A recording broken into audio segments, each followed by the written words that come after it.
வணக்கம். ஓம் நமச்சிவாய. இன்னைக்கு நம்ம எதை பற்றி பேச போகிறோம் தெரியுங்களா? வீடு. எங்க ஒரு வீடுங்க, அதுதானே ஒரு மனிதனுக்கு தேவை. எல்லாரோடைய ஆசையாக தான் எப்படியாவது ஒரு வீடை கட்டிடணும் நமக்குன்னு சொந்தமாக. ஏன்னா வாடகை கொடுத்து முடியலங்க. எவ்வளோதான் நம்ம வாடகை தர முடியும் சொல்லுங்க பார்க்கலாம்? வாடகை கொடுத்து முடிய மாட்டேங்குது.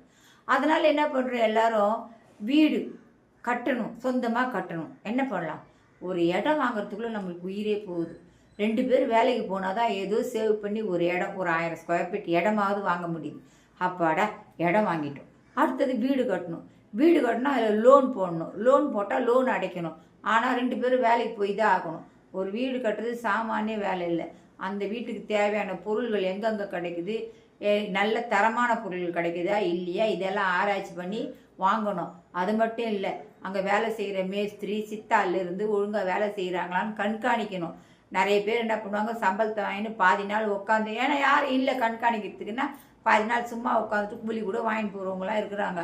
இந்த மாதிரியெல்லாம் ரொம்ப கஷ்டப்பட்டு ஒரு வீட்டை கட்டணும். வீட்டை கட்டின பின்னால் அந்த வீட்டுக்கு கரண்ட்டு கனெக்ஷனு, பஞ்சாயத்து போர்ட்லேருந்து எல்லா விதமான சர்டிஃபிகேட்டும் வாங்கணும். வீட்டு வரி கட்டுறதுக்கு எல்லாமே, நிலத்துக்கு வரி என்னென்ன செய்யணுமோ இதெல்லாம் வாங்கி முடித்து ஒரு வீட்டை கட்டி முடித்து நம்ம போய் உட்காரத்துக்குள்ள அக்கடான்னு ஆகிடும். 2 பேர் வேலைக்கு போய் கட்டாயம் ஒருத்தர் ரிசைன் பண்ணி தான் ஆகணும். ஏன்னா இந்த வீட்டு வேலை பார்க்குறதுக்குன்னே ஒரு ஆள் தேவை.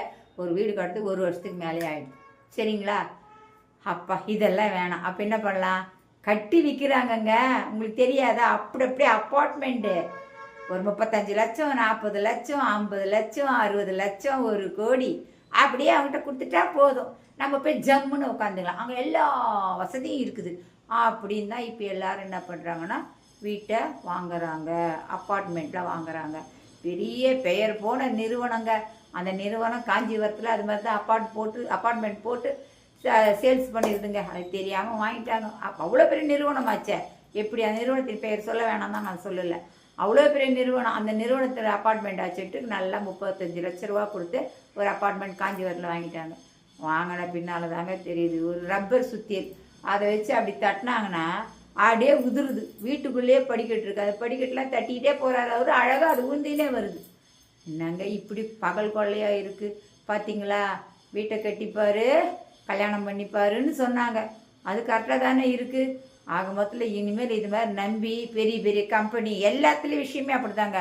ஸ்டாண்டர்டாக இருக்கிற கம்பெனியில் தான் வாங்கணும், ஸ்டாண்டர்டாக இருக்கிற பொருள் தான் வாங்கணும்னு நினச்சி வாங்கினா அவங்க தான் இது மாதிரி பண்ணுறாங்க. சாதாரணமாக இருக்கிறவங்கள நல்லபடியாக செஞ்சு கொடுக்குறாங்க.